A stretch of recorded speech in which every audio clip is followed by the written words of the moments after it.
This is the second talk on Koheles, and we were going to be covering further material in chapter 2. In our last talk, we talked about an initial understanding of biblical interpretation. We talked about Koheles Ecclesiastes in the context of King Solomon's life. We spoke about a basic Kabbalistic approach. We talked about Koheles and the time illusion, what Solomon would think about the linear versus the cyclical theories of history.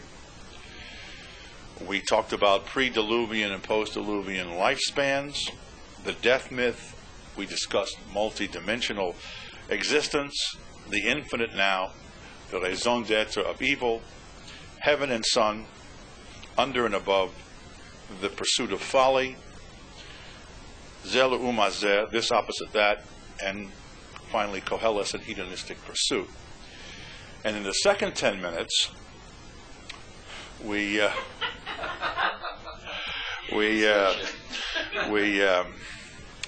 obviously in 1 hour time you can't go over all of that, but we went over a degree of it.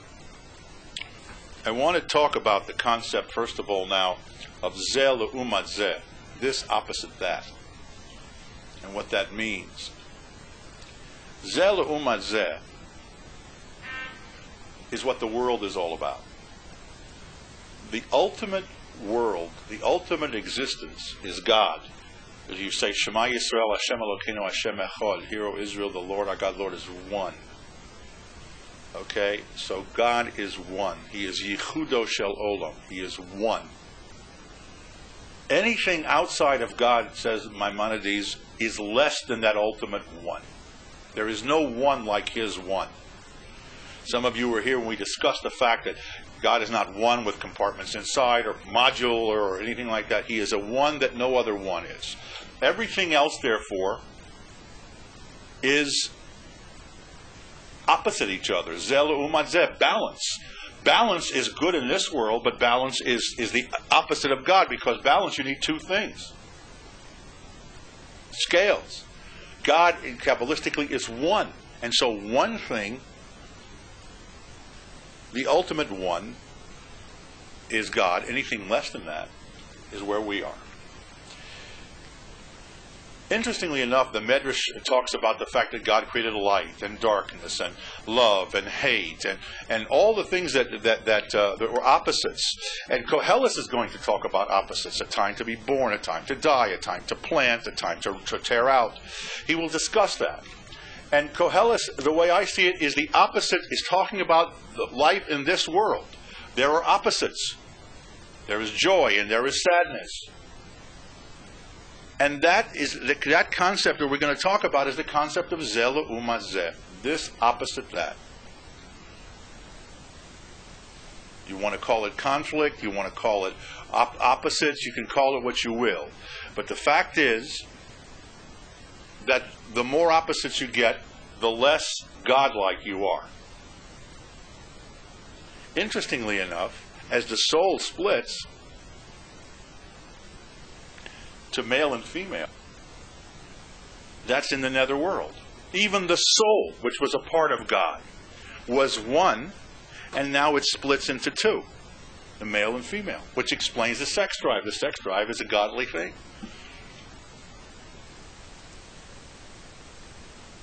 You know, I don't know what Jerry Falwell thinks about it, but it's a godly thing, you know. Why? Because it's a desire for two halves of the soul to come back to be one, and so that it can rejoin the ultimate one, which is God. Hashem Echad. God is one. How people deal with it is a different story. But there is nothing inherently evil about it. It is the desire to be godly. Everything else is in opposites. But opposites is necessary in this world.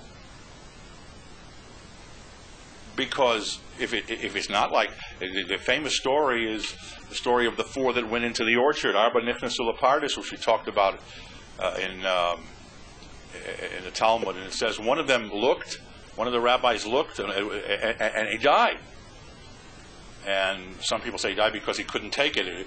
Some people learn it like, it was like the lost ark, and people couldn't deal with it. That's not the way the Maharsha understands it. He said that his soul, he felt the oneness of God, and his soul wanted that oneness anymore, wanted it total the oneness, because whether he was married or not, I don't remember.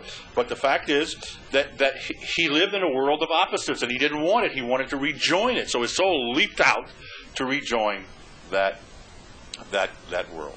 That is why we get to come to a question of suicide.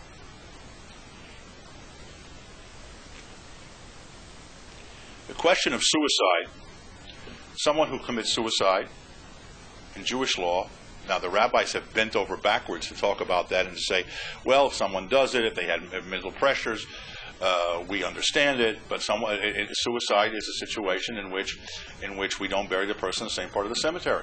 But the rabbis bend over backwards to allow the person to be buried in the cemetery by saying if he was mentally ill or there were circumstances. So they bend over backwards not to enforce that law. So here we are. This is going to get a little complex. We have mirror worlds. The opposite world in heaven, which is where the Chaya is the highest creature underneath God, the animal, and the lowest is the man. We talked about this, or did we? We talked about that. And here, down in this world, the man is the highest, and the Chaya is the lowest. So we have opposites in this world. So we have that world. This and that world is a mirror world. And it's also a mirror world in another way. Not only in pecking orders, but in the ultimate mirror world, the uniqueness and oneness of God as opposed to balance and split in this world. And the split is everything. Experiences in life, the soul. So you'll ask a question. Listen, what's wrong if the ultimate is to join with God? Hizdabkus, we call it hidabkut, to cleave into God. What's wrong if a person takes their life? What's wrong if a person takes his or her life? I don't want to be down here. And the answer is that is one of the major sins, because God put you here to purify yourself, that the soul wanted to prove its loyalty. Not the soul was impure, but it wanted to prove its loyalty. So God makes this entire scenario, and then you come along, and He makes the decision when it's over, and you come along and say, I don't like the scenario, boom. Yes? What if it's a child? If it's a child, this is one of the perplexing questions. And the answer to your question, if there is an answer that we can understand, is when God makes that decision to take a child, is that what you're talking about? When a child commits suicide, we don't, most of the time, we consider that pressures. How old is the child? What is the child? What? If the person is under 7 or 8, you say, if the person is under bar das, if the person is not a bar das, one who has knowledge and intellect, so we assume that we don't count that as against a child. Now you're talking 14, 15, and 16. That's those are serious questions. I have, as a rabbi, have had to face that question once. I don't think that there's anything more of a nightmare in my life than having to face that question. In my professional life, I would call it professional. I don't know what you call it when you have to deal with a situation like that. But life.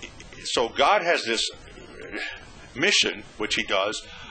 Of every person has his own life. The people who have the emunah pshuta, the simple faith, so they go about life simply, and they do their thing simply, and they don't want to be involved with what we're involved with here. It's with the group in the Masada, where they made a political and religious decision not to be taken as captives, slaves. This question is also, you asked, did we hear that? I assume we heard that, Janet. We heard that, I think, yeah. That question of what happened with Masada? Where they made a combination of political and religious decision that they'd rather die than be slaves. It was a political, religious... Or be killed by the Romans. Okay. Deprive the Romans of the opportunity or their perverted joy of destroying. I am currently working on this particular question. The question of this came up a lot, and if I don't talk about Hanina ben Tradion, I want you to remind me of Hanina ben Tradion, the name, because this comes up, the whole question that relates somewhat to this, and that question is the question of euthanasia and how we look at it. The suicides at Masada, the Rambam, Maimonides talks about the fact that if somebody, about the concept of Kiddush Hashem, sanctifying God's name. Now, I think you and I once studied that. Sanctifying God's name means the following. If somebody comes up to me as a Jew and points a gun at my head and says to me, and we're getting very tangential now, but we'll do it. Points a gun to my head and says to me, if you don't eat from this pork, which is anathema to me as a Jew who tries to be Torah observant, if you don't eat, I'm going to blow you away. I'm going to kill you. If I don't eat, Maimonides says, if I don't eat from that pork, I am going to have to one day ask God why I let my life go away. There are three other sins or things where that's not the case, but in most cases, the law is Yavo v'al Yehoreg, transgress and don't be killed. If someone comes up to me and says to me, if you don't desecrate the Sabbath, I'm going to destroy you, I'm going to kill you, I desecrate the Sabbath. But if someone gathers 10 Jews around and says, I want you to desecrate the Sabbath or I'm going to kill you, that becomes Chil Hashem, desecrating God's name. Or because what he's trying to do is destroy Judaism. He's trying to break the spirit of the Jewish people. It's a different concept. He's trying to break the spirit. The Nazis did this in the camps. They loved to break a person in front of the rest of the people. And that's what drove them so wild about certain Hasidic sects that as they were going to the gas chamber, they danced. It just drove the Nazis wild. This concept, they didn't care. They were already in the next world. Their existence in this world didn't matter. You're asking very deep questions. Oh no! But I'll try to address it. Give it an answer. Kiddush Hashem. That's a theoretical approach to it. When you have, I don't want you to go off in a tangent.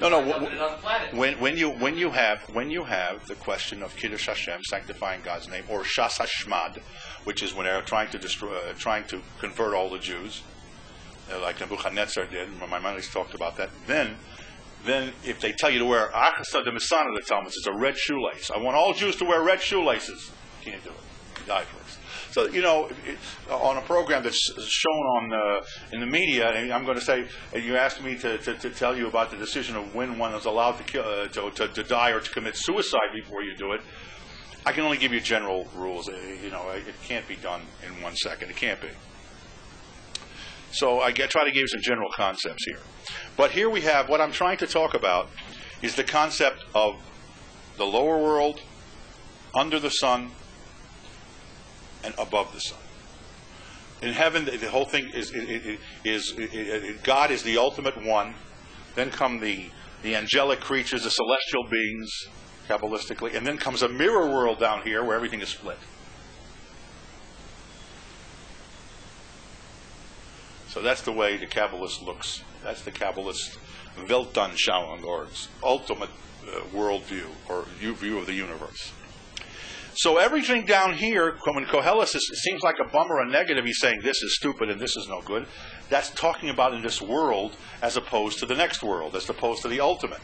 What he's worrying, what he's trying to do in Koheles, we read at the time of the harvest in Sukkot, is he's trying to say, listen, this is when you make your money this time of year, right? This is when you bring in the harvest in agrarian society.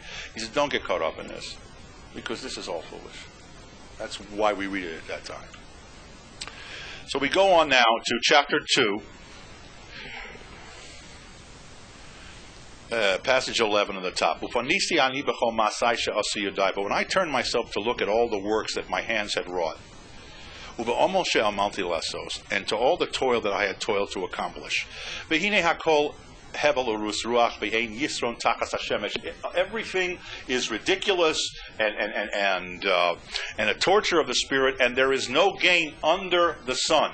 Now, hear me out, folks. When I say this, there is no gain under the sun.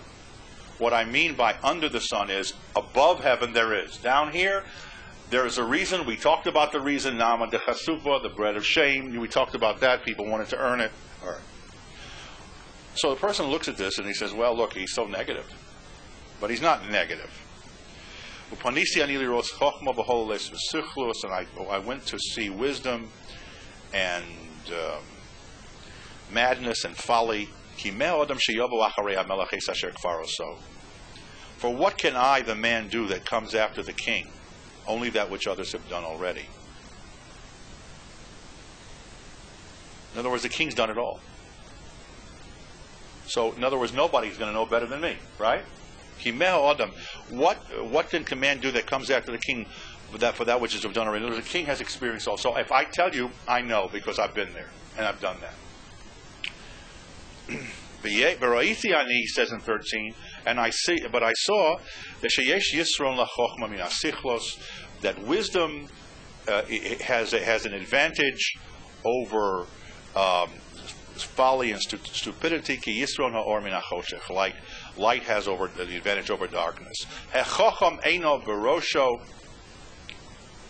The wise man has his eyes in his head. He sees what's coming. The Talmud tells us, Ezu chacham haroyas anolad. Who is the wise man? The wise man is the one who sees that which is going to be given birth to, that which his actions will eventuate.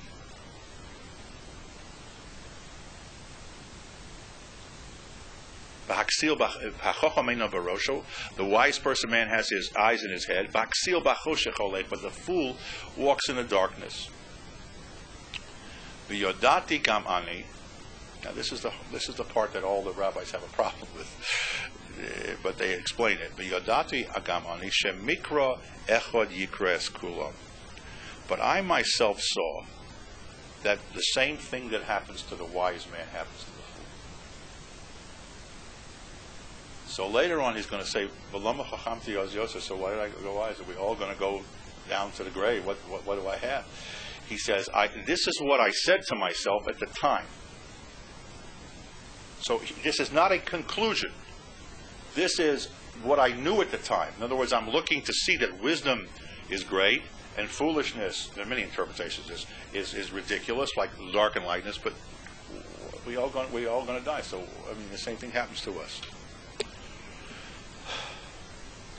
And at that time I said, the same thing that happens to the fool is going to happen to me. This is my translation. I'm not looking in the English, okay? But pretty close, I think, right? How does he translate that? The same thing that befalleth the fool will also happen to me. So what did I get so smart for? What's the reason? What is it all about, Alfie? Right?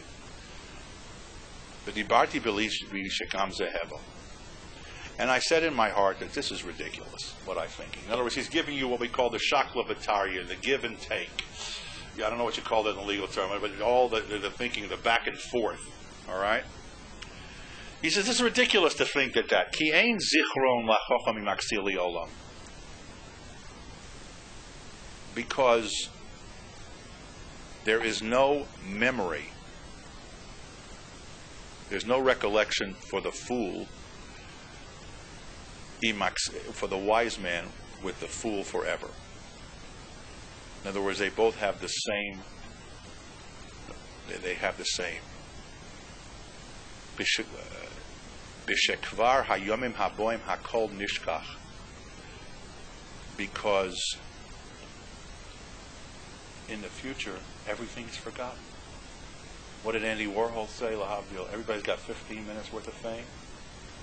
Who's going to remember what I did? Who cares?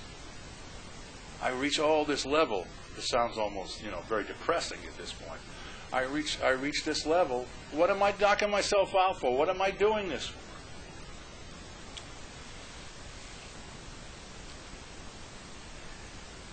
Now, you have to understand where he's coming from here. He's coming from the idea that this world, if you take this approach, that this is it, this world is here, So then this world has nothing. In other words, he's taking tachat hashemesh, under the sun. In other words, this is his approach. If you take this, you look at this world, you die with the fool. What am I getting wiser for? If this is in a non-spiritual way of looking at it, but from the purely materialistic tachat hashemesh, under the sun, there's nothing here. How is it possible that the wise person can die with the fool? The great scientist who understands it all, he's going to go. Carl Sagan, all right, who used to mimic him with billions and billions of stars. Great wise person. He died of Yener Machala, we call it Yiddish. I think he had some form of cancer.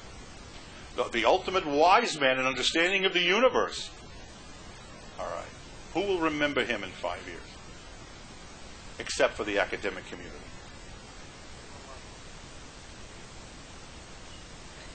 $10 years. Okay. All right. The Sonesi Esachayim. And I hated life. He says here, I hate Kirao Layamase. It was to me very bitter what was going on under the sun if I looked at it strictly from that point of view. Everything is ridiculous and folly, and there's no point in it. See, he again, with the risk of repeating myself, he's not factoring in deliberately to show you if you just try to take this world, what's here.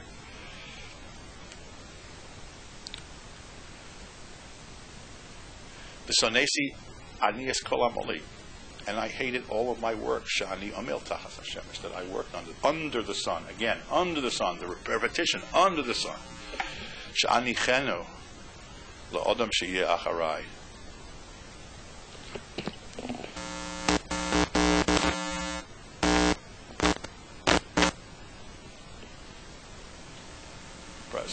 So press the. Ki ein zichron la'chocham imaksili olam. There is no remembrance for him, he says here. And we're back at 18 now. And I hated all of my work that I did under the sun. That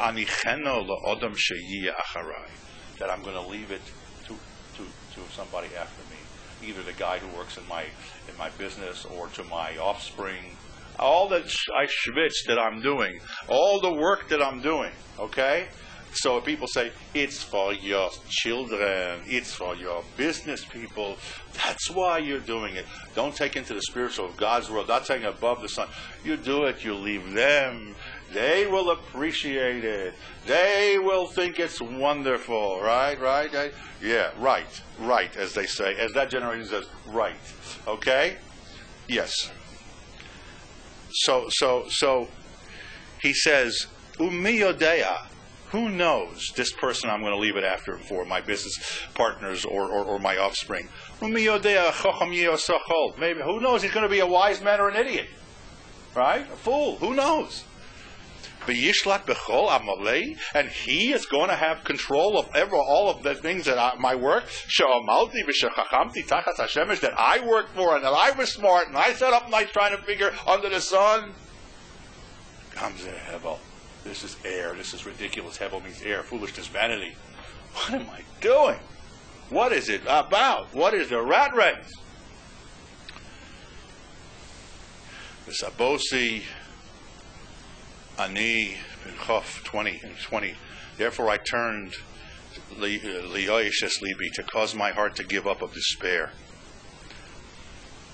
Al kol he'omol she'amalti tachas hashemesh, of all the work that I did under the sun. Ki yesh odom. This is the one, the power. Ki yesh odom in 21. For there is a man she'amalo, that he works all his life. He works all his life, b'chochma, with wisdom, with das, and with knowledge, and with kishron, and with talent.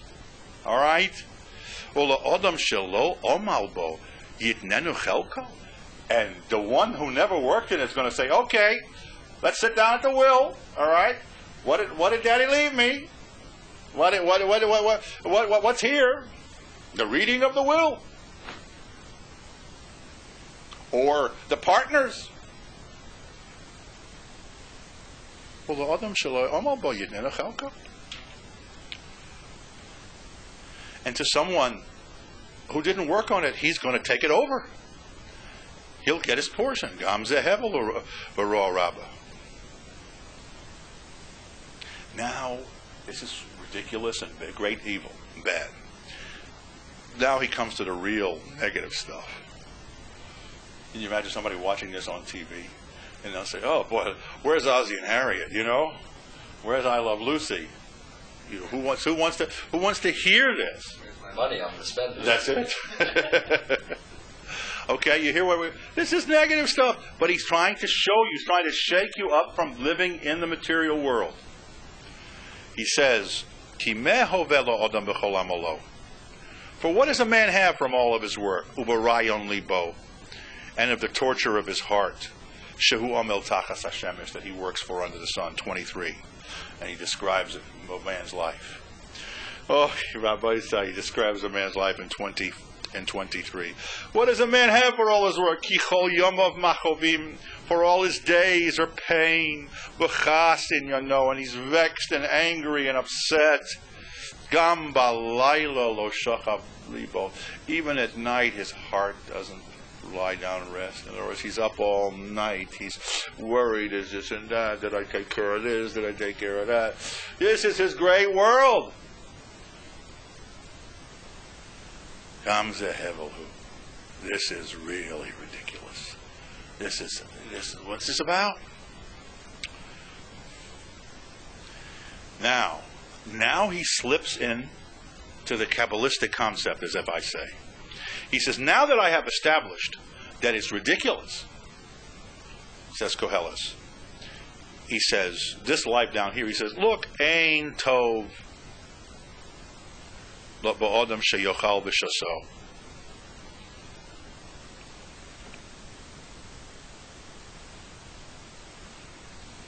There are many interpretations of this.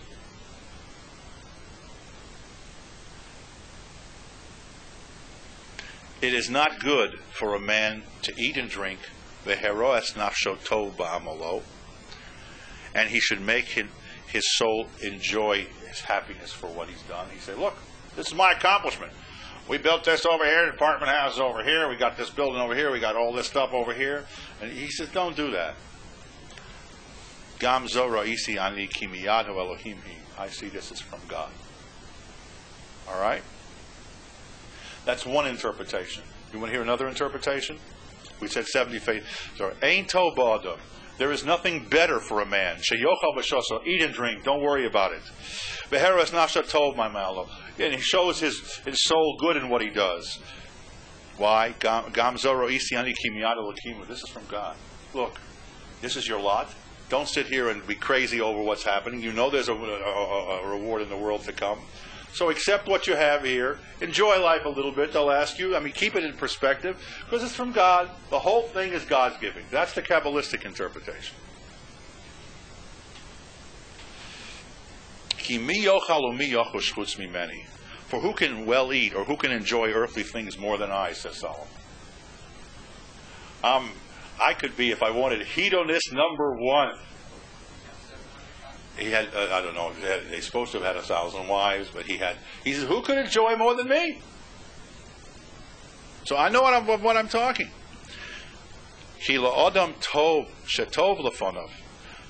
For to a man who is good in his presence, nosan chochma badas v'simcha. God gave him wisdom and knowledge and joy. Nosan inyan lasof alichnos. And for the sinner, he gives employment to gather up and to bring together, laseis latov lilivnei Elokim, that he may give it to him that is good before God. Gam zehevel arusruach. Very difficult explanation. For to a man who is good in his presence, God gives wisdom and knowledge and joy. But to the sinner, he gives employment to gather up and to bring together, that he may give it to him that is good before God. All this is vanity. This is vanity and torture of spirit. Very difficult passage to understand. Have no understanding of what it means? Well, a couple of ways to understand it. one way to understand it is, as I said, he says is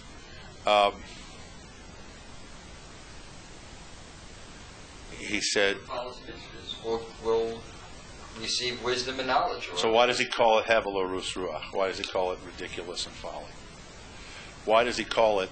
For to a man who is good and spending God gives wind and joy, but to the sinner he gives employment to gather up, to bring together, that he may give it to him that he is good before God. In other words, the good man is going to get it from him eventually. Well, the good man gets in this world wisdom and folly, and the sinner looks like he's going to have to do a lot of manual work to gather up and bring together, and that ultimately it's a vanity for this world because they're both going to have the same fate. Okay. That's one. You want to explain it that way? That's the only way I can see it here. There are many other. In other words, this is what he was thinking. He was thinking a man gathers wisdom, and for the sinner, he gathers. He's going to just gather and give it to the man who has wisdom, who God likes. I don't understand this. It doesn't make any sense. Does not make any sense on that level. He'll have to serve. Yeah, but so then why does he call it? Why does he call it stupidity? Well, he may say it from a perspective looking down, they're both going to pass on and be in the ground. So in this world, it may not be an ultimate reward, but maybe he brings part of that wisdom up to the next world. So, the other man may have torture in both worlds. Well, yeah, that's very interesting in the sense that. What he may be saying here, and one explanation for it is, what he may be saying is that it's ridiculous for a person who is a sinner to be a sinner, because what's going to happen is he's going to have to give it up, whether in this world or the next world. He says so that he's talking from the perspective of the sinner. That's the only way I can see it. In other words, the man, God's going to give it to the ultimate man, whether in this world or the next world. But from the perspective of the sinner, there's no reason for him to sin. It's ridiculous. That's the only way I got two attorneys over here trying to make heads and tails of this. What? They say somebody out there. So anyway, so. Well, then he gets. Can you hear him, by the way, coming through? Yeah, go ahead. That the sinner will get less in both worlds. Have to serve in the lower one and not take. Okay, but from the sinner's perspective to sin, that's what I'm trying to say is the only way to interpret it. He serves and he never gets wisdom. Yeah, right, and so it is ridiculous and his folly to live the life as a sinner. I want to go. It may be the torture of the spirit. It may be vanity to still have the wisdom, and the torture of the spirit may only be for the sinner because he's tortured in this. That's right. That's what I'm saying. And he doesn't bring the reward. That's right. That's right. He doesn't get. They used to say to the Rebbe, you get mad. One of the Rebbes from Europe used to get mad at a boy. He would say to him, "Du wirst es haben nicht in der Welt, nicht in jener Welt," which means you ain't going to have nothing in this world and nor in the world to come. That was the ultimate curse. Okay. All right. For that person. Now we come to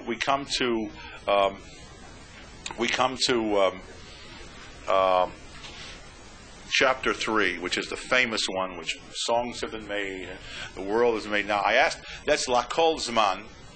There is a time for everything. There is a time or a season.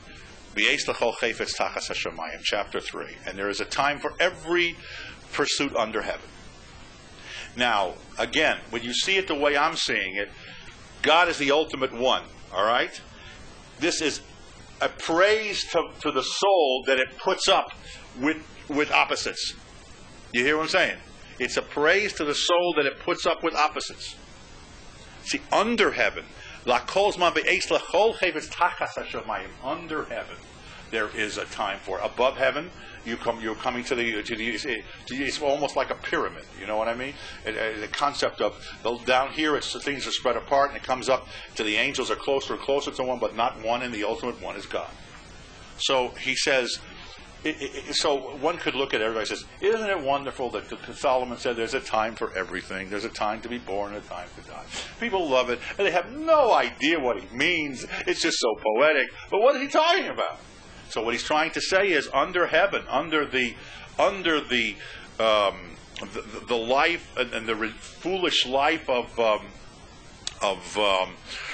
the split world, these things go on. But there's no point in it. All right? Okay? All right. La kol zman be'eis l'chol chepes tachas hashamayim. There is a time for everything. For everything there's a season, a time for everything under heaven. Eis loledes. There is a time to be born. Be'eis lamus. And then there is a time to die. Now, in the ultimate world, there's no such thing that exists like that, all right? Now, what he's going to tell you after he finishes this, I'll tell you ahead, which I shouldn't, that it's all an illusion, all right? He's going to say that these split times is all an illusion because the only thing that really exists is the infinite now, which is the one everything happens simultaneously. That's how God knows what we're going to do and still gives us free will, not because we're going to do it. It's all happening now. The infinite now is my term. If it hasn't been used, and it seems like a contradictory term, an oxymoron, because infinite means it stretches out all the way here and all the way there with no end. And now means it's limited to now. So how can you have an infinite now? Because that's what God is. He's the infinite now. And the human mind cannot understand that. If somebody said infinite now before me, okay, I couldn't express it any other way. Eis latas, there is a time. Be'eis loledes, there's a time to be born. Be'eis lamus, a time to die under heaven. But that's not the man's purpose in the ultimate. Be'eis latas, there is a time to plant. Be'eis lakor natua, and there is a time to uproot that which is planted. That doesn't exist in the infinite now. Eis laharog, there's a time to kill. The Eis lirpo, and a time to heal. Now the commentator Rashi talks about the mitzvahs, when there's a mitzvah to do this and there's a mitzvah to do that. And you want to look at it like that. He says it's time to be born. All right? He gives times when there's a mitzvah, when one has to kill, when someone tries to come to kill you, or whatever interpretation on that particular thing. But actually, the Kabbalistic way I look at it, the way I look at it, is just, look at this. There's a time to be born, a time, there's a split, everything is split. Zeh le'uma zeh, this opposite that. So, Eis laharog, there's a time to kill. It's an illusion. Nobody died. Eis lirpo, there's a time to heal. God is the ultimate healer. Eis lifrots, there's a time to smash. The Eis livnos, and there's a time to build. Okay?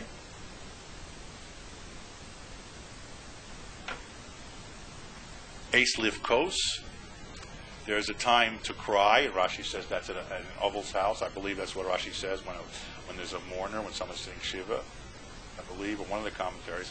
The Eis lischok is a time to rejoice at a wedding.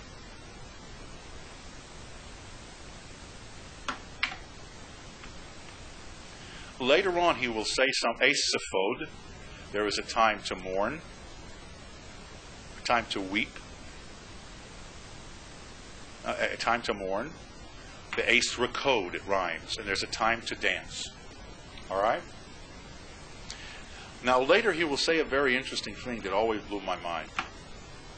He says later, Tov lo leches el beis evel, mi leches el beis mishteh.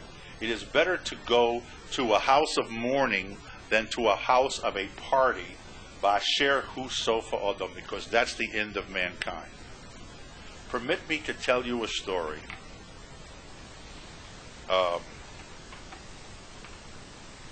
About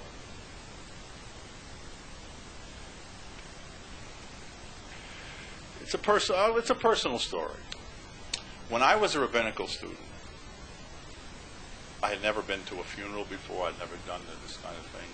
So one of the European rabbis there said to me, Spivak, I want you to come with me. This is 750 people. This man who was a big contributor. I will speak in Yiddish, and you will translate in English. Right? So I'm shocked. I've got to do this. So I remember what Koheles said, Tovel, leches el beis evel. It's better to go to a house of mourning than to go to a house of rejoicing. So he started to go ahead and speak, and he wanted me to translate. I said, what are you going to say? He says, you won't have me wrong. I know Yiddish just from the school. I didn't. My parents knew Yiddish, didn't speak. My parents were American born. So we went to the 750 people. And this person who passed away had diabetes, and he was an amputee.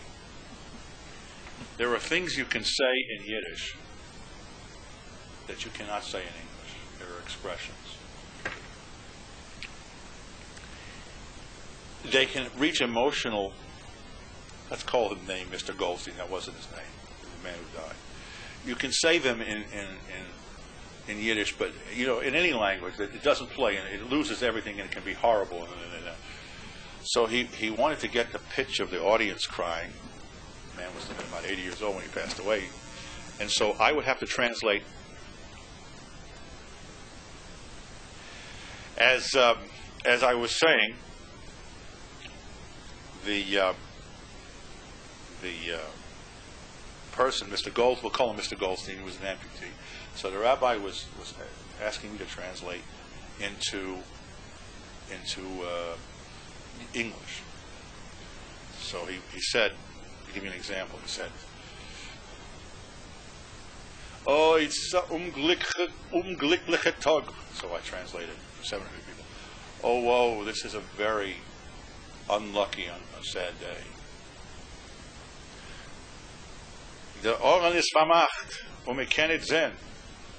I translated. "The coffin is closed, and we cannot see. Aber alle wissen, als eint et mir nur a weglegen a stickel Mr. Goldstein." I stopped, because you can't translate that, because it comes out, today we will only lay in the ground a piece of Mr. Goldstein. So in Yiddish it works. In Yiddish it works. It does not work in English. So he looks at me, and I'm frightened until 19 or 20. He's no. So I just went. I went further and further. I went on. Okay. So I went on, and later he says, "Why didn't you translate?" I said, "Rabbi, you can't say these things." And so the funeral took place, and after that, I was called into the mashgiach's office, and he had a shidduch for me. Shidduch means a match. This was a young girl. We'll call her, or this wasn't her name. Today she's happily married. Her name was Chaviva. Let's call her Chaviva. You were happily married? No. No, she's not. She's not happily married to me. I will tell you the story. Okay.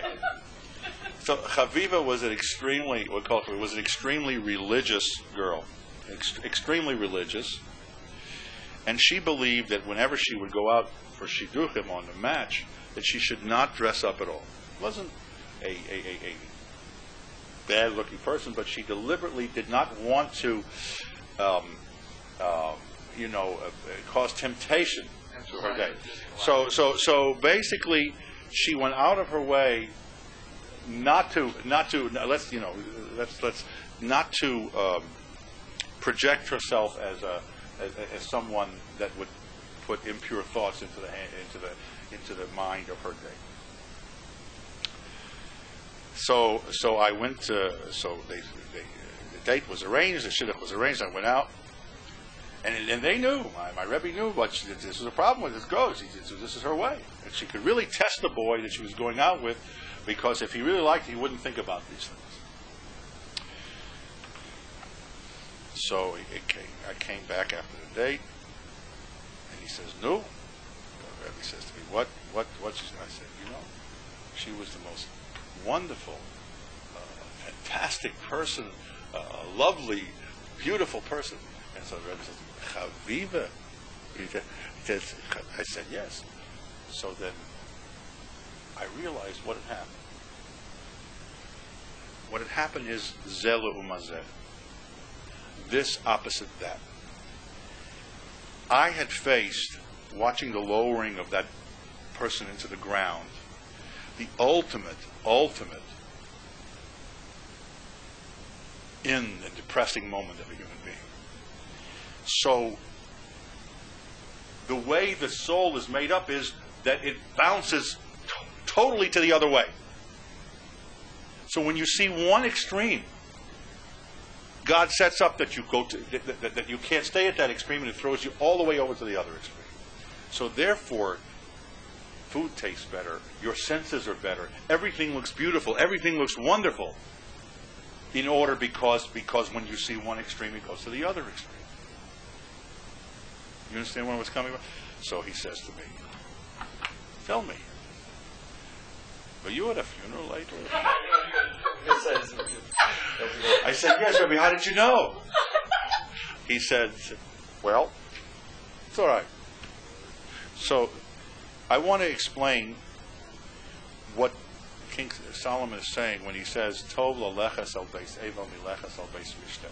It is better to go to a mourner's house than it is to go to a joyous place. Basher hu sofa adam. He doesn't say that yet. But he's talking about splitting up the two, happiness. Why? Because it is the end of man. What does he mean by the fact that it's the end of man?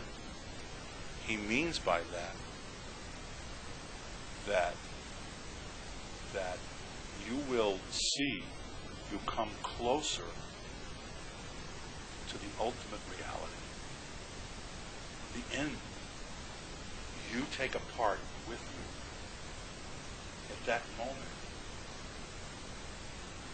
Your soul, which is the ultimate negative, being when you're around death, because at that particular time, the Kabbalists tell us that in a house of mourning, it's a very dangerous time for people, because they're going to get very, I don't know how this goes, that the Malach HaMaves, the angel of death, has taken a soul. So we have a saying, Kivin shenitin reshus lamashtis lechabel. Once the destroyer is given permission to destroy, it no longer distinguishes between the righteous and the evil. It becomes a loose cannon. When you have given the angel of death the taste of death, it's going to look for more. So therefore, at a mourner's house, at a Shiva house, you have to be, the Kabbalists say you have to be extremely careful, because the angel of death is around. I don't mean to make this into something but it's a very dangerous time. This is a Kabbalistic approach. There were others who would hear this and say, why do you say this? What is this about? But I want you to know from that approach that there is that approach. But if that's the case, a person who goes to a mourner's house becomes near death. So in this world, death is a horrible thing. But in the ultimate, death is the bridge to the next world. So you're coming close to that world. You're not supposed to take your life, but you're coming close to it. So it is better to come close to it, as close as you can, by going to a mourner's house, than it is to go to a house of joy, because that's only representing the physicality of this world, and that is foolish, and that's Habel Abolim. You hear that? Now, I want to talk to you for a moment about my own personal theory about Zel Umazeh. You understand how we're talking this opposite that? He talks about this. I'm stopping in the middle because it's too delicious just to run through at a time, to live at a time. I want you to understand what's happening. Zel Umazeh means, Rambam says, when a person is, how do you change a bad characteristic when you go to an extreme? The Rambam says the ultimate way for a person, Maimonides, is the Shvil Azov, the Derech HaMamutza, the golden path, the middle path, the middle. He says any extreme is no good. So he says, how, when you go from one extreme, Rambam's not a Kabbalist, he's not a self-proclaimed Kabbalist. How, when you have a stick that is bent like this, and you want to get it straight, what do you have to do? You have to bend it all the way the other way. Because if you bend it here, it's going to come back this way. You have to bend it all the way here so that it comes back to the middle. So in order to reach the middle, sometimes you have to go to the other extreme. Now I'll explain to you my theory of Zel Umazeh in terms of the ultimate. The ultimate genius of the human being is the middle path. It may sound contradictory what I said, you're coming close to death, but you're coming close to death because it will bring you to the middle. Not that death is a good thing, but that extreme will bring you to the middle. Why? Because God in His infinite mercy does that to us. If we go to one extreme, He may throw us to the other extreme. To reach the middle. Psychiatrists will tell you that that's called mental illness. It's called bipolar, and it's called manic depressive. It used to be called. It's called bipolar to this day. But scientists and scholars will also tell you, and there was an article in the Times, that the engine for genius seems to be bipolar disorder. And the great geniuses were done in the geniuses like Michelangelo, who was bipolar, and with the ear, who am I thinking? Van Gogh, and with the fellow who made the helicopter, Da Vinci, all right, who designed these things. I remember by what they did. Their names are irrelevant. All these people were bipolar people. I believe so. All right? Okay, but what I'm trying to say is a majority of the geniuses were bipolar. And their great work was done in their mid-manic stage, before they crashed. Now hear me out. So the perplexing point is, that scientists say is, that what is this whole business about? Why is genius embedded in the sick bed of bipolar? The answer is, I think the answer is, that to get to the middle, sometimes you have to pass. You can't just stay there. Some people, I'm not advocating being bipolar, all right? I'm not advocating, Prozac is supposed to work for many people as far as what I'm told. If you are at one spot in your life, you are going to stay at that spot a lot of times. You're locked in. If you go to an extreme, because God has set up the world, He will make it zel umazeh. He will level the playing field. And how will He do that? By throwing you to the other extreme. And what is the ultimate? The ultimate is to be derech hamamutza, in the middle path. Sometimes, as you go from one extreme to the other, as you ping pong, you're going to pass that middle path. That middle path is genius. That is why all the geniuses and the Michelangelo and the others painted a Sistine Chapel in his mid-manic stage, because he was passing from one extreme to the next extreme, and in that mid-manic stage, which is in the middle, he reached derech hamamutza, the creative ultimate genius, which is a gift from God, and then he crashed. And only people who sometimes does that mean what am I telling you? You say to Rabbi Spivak that only geniuses are crazy? No, some people are able to do it.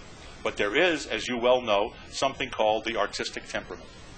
And the artistic temperament means people go back and forth, and they reach that genius at that one. This is my own interpretation. And they crash over there.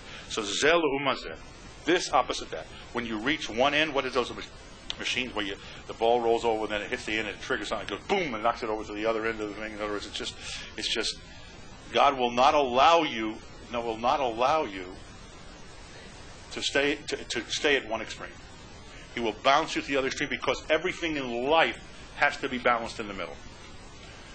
So he's saying to you, he's saying to you, you think, Aislip, that you're going to be a destroyer all your life? You will be a builder. Aislip wrote, there's a time to smash. And the smasher will be Aislip knows. He will build, because it is this opposite that. There is only one uniqueness, and that's the unique God. The ultimate uniqueness. Aislip Kos, you think you're going to cry all your life. Aislip Skov, there'll be a time to rejoice. Aisafod, a time to mourn. Aisrakod, and a time to dance. Aisla Hashlich Avonim, there are times to throw away stones. The Ais Knos Avonim, times to gather them in. God balances everything. Stones says something. This Rashi brings that down. I'm not going to. It's interesting. Next week I'll go into what he's talking about there. But Eis lachabok, there was a time. There was a time to hug. V'eis lirchok mechabek, and there's a time to refrain from hugging. And Rashi learns out over there. Commentator Rashi says it's time to hug your wife. And when she's during her time when she's in her period, you don't hug her. Stay away from her. That's the classic Jewish law. These things. So, Eis levakesh. There is a time to seek. V'eis la'abed. There's a time to let things be lost. Sometimes you try, sometimes you let things be lost. Eis lishmor, v'eis lashlich. Time to guard and a time to throw away. Eis likroa, a time to tear, v'eis litfor, and a time to sow. Eis lachashos, and of course Rashi has something for each one of these. Eis lachashos, there is a time to be quiet, v'eis l'daber, and time to speak. Eis lehov, there is a time to love, v'eis l'sno, and a time to hate. Eis milchama v'eis shalom. In other words, there's a time of war and a time of peace. Everything, no matter what happens, it will balance out. Okay? Ma yisron ha'oseh b'asher hu amo. What gain does a man have, a person have from everything he does? I saw this difficult thing that God gave, this zelu umazed, this opposite that. Es hakol asa yofa be'ito. He says here, everything he made beautiful in its proper time. This world, there's something called time. All right? And he says here, also he placed the world in their heart. Without a man's being able to find out the work that God had made from the beginning to the end. You understand what he's saying there? He's saying he didn't realize what God did. In other words, God created from the beginning to the end. You don't realize that that's a creation of God, not something that really exists in the ultimate. We'll get to some questions in a moment. Yodati ki to bumki l'smoach lasos. All right.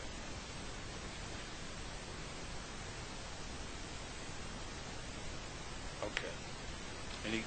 Any Rabbi, in paragraph 5, a time to throw away stones.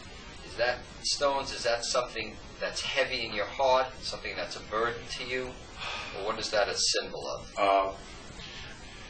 The whole concept of stones is a concept of a time to invest, a time to cast your bread upon the waters. There's a time to go out and take chances, and there's a time to fortify yourself. Okay, any more questions? Just move the camera back and forth, okay?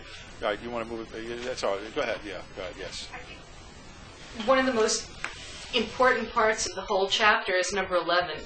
Everything hath he made beautiful in its proper time. And again, your emphasis on time. He hath also placed the world in their heart. In other words, the entire world is here for us to experience and to truly know and understand, without a man's being able to find out the work that God hath made from the beginning to the end. In other words, we're really ignorant of what the world truly is. I think that's what you've been saying. Yes, it's all here inside it. It's hidden from us. That's right. We're so busy acquiring and doing this other superficial stuff. We don't understand the beauty of the world that's really there. And beginning to end can mean that we think there's a beginning and end. We don't realize there's an infinite now. That's kind of, it seems to be the summary of it all. That's it. Well, the word is used, or the world in his heart. Is this meaning the outside world of vanity man has taken to his heart, or does it mean that there are values coming from the heart? I see it as the second. Of that love and truth maybe is in man, and he should bring that to the world. That's how I see it. Okay. And he has a way he wants to go, and I sometimes it's hard for me. I don't come to Rashi's ankles, but it's hard for me to realize we're reading the same book, because a lot of this is definitely is in illusions, and it is difficult to understand the entire thing. Next week, what we're going to do next week is we're going to talk about Masha Hoya Hushiyah, that what was the past, Kfar Hoya, things were, they will be. In other words, there's a whole mixture here of everything going on, and he's going to talk about the fact that now I just told you that there's time for this and time for that, and actually it's all one. It's all one. It's all the infinite now. This is JMC, the Jewish Media Channel.